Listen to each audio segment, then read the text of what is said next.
کشمیری رحمۃ اللہ علیہ کے حفیظ علمی وجاہت اور خانوادہ انوری کے روایات کے امیر پاسبان حضرت مولانا سید احمد شاہ صاحب مسعودی صدر المدرسین و شیخ الحدیث دارالعلوم دیوبند ہمارے درمیان موجود ہیں۔ میں مؤدبانہ درخواست کرتا ہوں کہ حضرت والا اپنے پرمخ تاثرات پیش فرمائیں۔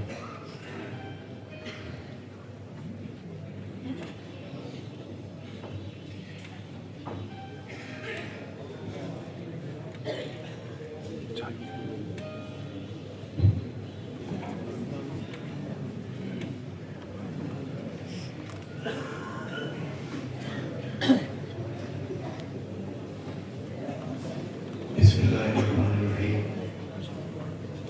الحمدللہ والصلاة علی آلہ اما بعد۔ صدر محترم حضرات علماء کرام، جناب مولانا اکرام، علماء عزیز، ہمارا میرا فریضہ ہے کہ میں محترم دارالعلوم وقف حضرت مولانا محمد سفیان صاحب قاسمی وزیر مکرم جناب ڈاکٹر شکیب صاحب قاسمی صلی اللہ تعالیٰ کا شکریہ ادا کروں اور حجت اسلام اکیڈمی دارالعلوم وقف دیوبند ان کا رائے نمایاں کا اعتراف کروں جو وہ علمی میدان میں انجام دے رہے ہیں۔ یہاں پر آپ حضرات کی آمد اور آپ حضرات کی شرکت ہمارے لیے باعث سعادت کی ہے اور باعث شکر گزاری ہے۔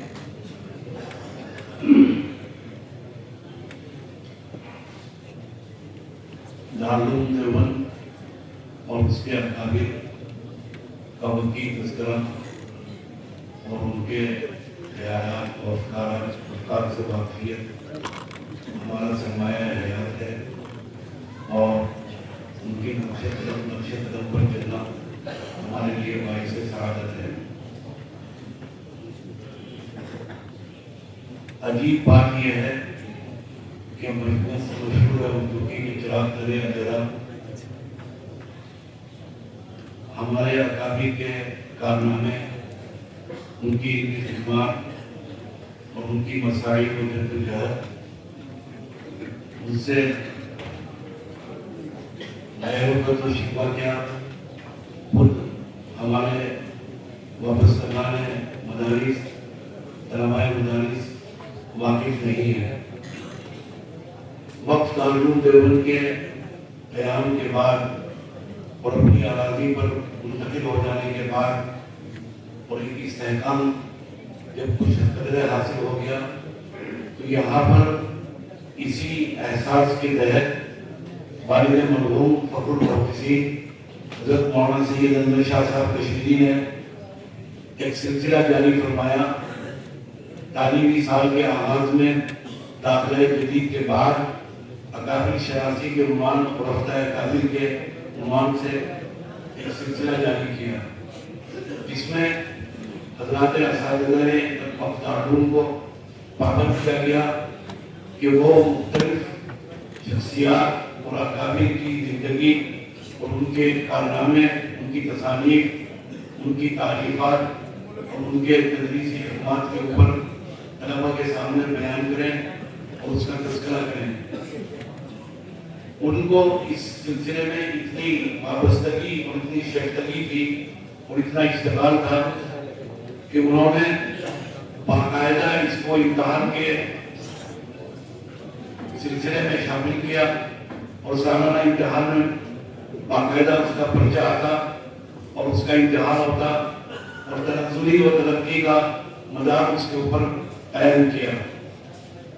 اس سلسلے کا ایک واقعہ کہ صاحبزادہ حکیم الاسلام حضرت مولانا محمد اسلم صاحب قاسمی کو ایک سال حضرت اقدس حجت الاسلام مولانا محمد قاسم صاحب نانوتوی کا عنوان دیا گیا اور ان کی شخصیت پر گفتگو کرنے کے لیے پابند کیا گیا۔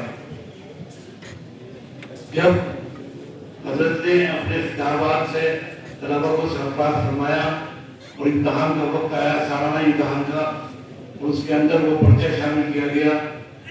تو ایک شام بعد مغرب شاہ صاحب کی رہائش گاہ پر حضرت مولانا محمد اسد صاحب تشریف لائے. نتیجہ امتحان ہاتھ میں تھا اور بڑے مغموم اور نہایت افسردہ لہجے میں یہ فرمایا کہ ممتحن نے سوال میں ایک سوال یہ قائم کیا تھا کہ حجت الاسلام حضرت مولانا محمد قاسم نانوتوی کی جائے پیدائش مکہ معظمہ ہے، بغداد ہے یا مدینہ منورہ. 65% طلبہ نے مکہ معظمہ متعین کیا اور تحریر کیا. یہ ناواقفیت کا یہ عالم ہے اور اپنے اکابر سے بعد یا ان سے دوری یا عدم واقفیت کی اس سے بڑھ کر اور کیا مثال ہو سکتی ہے. اسی احساس کے تحت ہفتہ اکابر کا آغاز کیا اور یہاں پر اس کوششوں کو جاری کیا. اس کا تسلسل حجت الاسلام اکیڈمی ہے. الحمدللہ اس کے کارنامے اور اس کی تصانیف اور اس کی تحقیقات آپ حضرات کے سامنے ہیں. ایک اور چیز کی مجھے وضاحت کرنے کی وہ یہ کہ کچھ حلقے اور کچھ پلیٹ فارم پر اس موقع کے اوپر ایک سیمینار کی انعقاد پر بے چینی کا مظاہرہ ہے، کچھ اضطراب کا مظاہرہ ہے. یہ سیمینار اس اعتبار سے منفرد اور ممتاز ہے کہ اس کی جاری انعقاد دارالعلوم دیوبند وقف اور دیوبند کی سرزمین ہے. اس سے پیشتر بھی سن 1977 میں کشمیر کے اندر علامہ کشمیر پر سیمینار منعقد کیا گیا. کشمیر کی گورنمنٹ آف کشمیر اور وزارت اوقاف کی نگرانی وہ سیمینار منعقد کیا گیا. اس کی انفرادیت اور اس کا امتیاز یہ تھا کہ اس میں حضرت علامہ کشمیری سے استفادہ کرنے والے براہ راست ان کے تلامذہ موجود تھے. حضرت مفکر ملت مولانا مفتی عتیق الرحمن عثمانی، حضرت مولانا سید احمد رضا بجنوری شارح بخاری، پروفیسر مولانا سید احمد اکبر آبادی، حضرت مولانا قاضی زین العابدین سجاد، حضرت مولانا حامد الانصاری غازی صاحب جیسے اکابر علماء اس کے اندر شریک اور اس کے اندر بدن سے نفیس موجود تھے. وہ اس کی انفرادیت تھی. پھر اس کے بعد کچھ عرصہ پہلے چند ماہ پہلے جامعہ تعلیم الدین ڈابیر کے اندر ایک اجلاس منعقد کیا گیا علامہ کشمیری کے ڈابیر پہنچنے کی 100 سالہ تقریبات کے موقع پر. وہاں پر بھی بیشتر مرکز اور گفتگو کا اور کتابات کا اور مقالہ نگاروں کے مقالے کا حضرت شاہ صاحب کی ذات اور ان کی شخصیت تھی جو وہاں پر تیرے بحث رہی. یہاں پر یہ اس وقت بہت منعقد کیا جا رہا ہے اور حضرت شاہ صاحب ہی کے عنوان کے اوپر اور ان کی ذات کے اوپر یہ سیمینار یہاں پر منعقد کیا گیا. شاہ صاحب اپنے تمام امتیازات کے ساتھ اور ان خصوصیات کے ساتھ اور ان صفات کے ساتھ جو ان کے ذات کے ساتھ وابستہ ہے، ان کا ایک عجیب و غریب صفت اور ایک عجیب و غریب ان کا رجحان وہ یہ ہے کہ وہ اپنے اکابر سے وابستہ رہے. شارح بخاری حضرت مولانا سید احمد رضا بجنوری بیان کرتے ہیں کہ ایک رات جب میں علامہ کی خدمت میں ڈابیر کے اندر مصروف تھا، میں نے عرض کیا کہ حضرت تفسیر طنطاوی مصر سے آئی ہے، آپ نے دیکھی؟ فرمایا بھائی دیکھ چکا.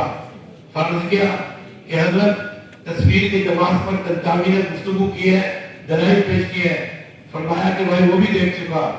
میں نے عرض کیا کہ حضرت آپ کی کیا رائے ہے؟ فرمایا کہ ہمارے اکابر نے پسند نہیں کیا.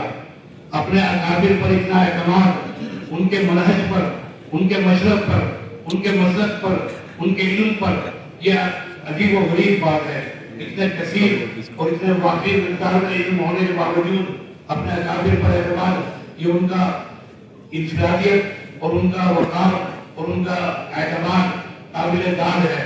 مولانا احمد رضا بجنوری نے اس واقعے کو نقل کر کر بے حد داد دی ہے اور شاہ صاحب کے اس جذبے کو سراہا ہے.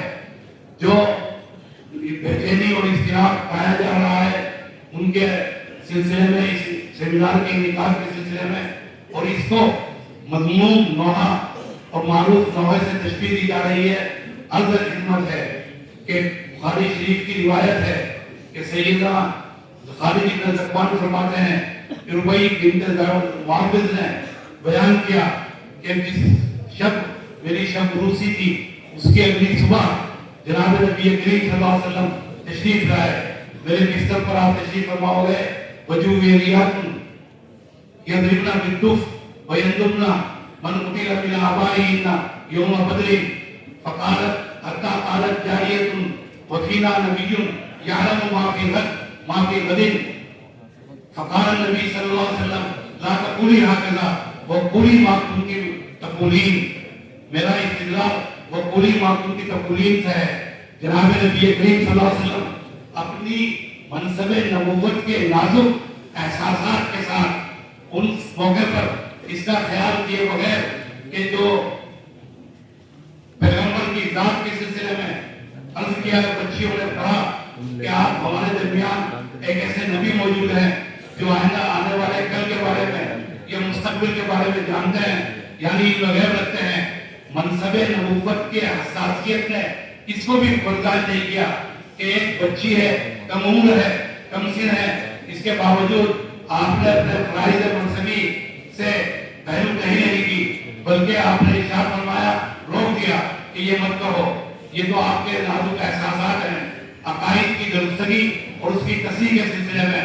پھر آپ نے فرمایا وہی پڑھو جو تم پہلے پڑھ رہی تھی، یعنی بدر کے موقع پر شہداء بدر کے کارنامے، ان کی جسارت، ان کی فداکاری، ان کی جانثاری کے واقعات اور ان کی دار شجاعت اور ان کی شہادت کے مرتبے پر فائز ہو جانا، ان کو بیان کرو. آپ نے فرمایا وقولی ما کنتی تقولین. اس سے آگے بڑھ جائیے.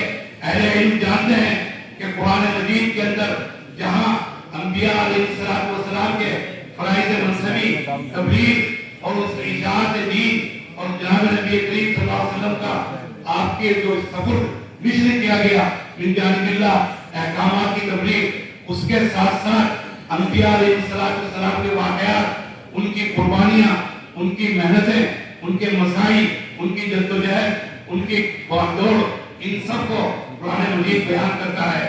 چھوٹا منہ بڑی بات کیا یہ اس سے اس نقطہ نظر سے پہلو کہیں کی جا سکتی ہے قرآن پاک کی اس نظر سے. پھر ہم کتب حدیث کے اندر اگر دیکھا جائے تو کتب حدیث کے اندر کتاب الانبیاء ہے، مناقب صحابہ ہیں. تو آج ہمارے یہ سیمینار جس کے اوپر کچھ حلقوں میں بے چینی پائی جا رہی ہے، کیا وجہ ہے کہ اسی سیمینار کے انعقاد پر یہ بے چینی کا اظہار ہے؟ اس سے پیشتر جمیعت علماء ہند کے زیر سیادت و زیر قیادت و زیر سرپرستی حضرت مفتی اعظم پر سیمینار منعقد ہوا، کوئی ایسی صورتحال وہاں پر واقع نہیں ہو سکی، کوئی ایسی بے چینی کا اظہار نہیں ہوا. پھر مجاہد ملت مولانا عبد الرحمان سہروردی نور اللہ قدہ اور دوسرے اکابر کے اوپر سیمینار کا انعقاد کیا گیا. یہ اپنے اکابر کا تسلسل، ان کی خدمات کا بیان ہمارے لیے باعث سعادت اور باعث سرگرمی اور ہماری کوششوں کو محمیز دینے کے لیے ایک بہترین ذریعہ ثابت ہوا اور ثابت ہوگا. کچھ حضرات نے یہاں پر صدر شاہ صاحب سے متعلق گفتگو کی ہے، لیکن اس کے اندر کچھ تاریخی چیزیں ہیں جو درست نہیں ہیں. ان کی تبلیغ کے لیے اور اس کی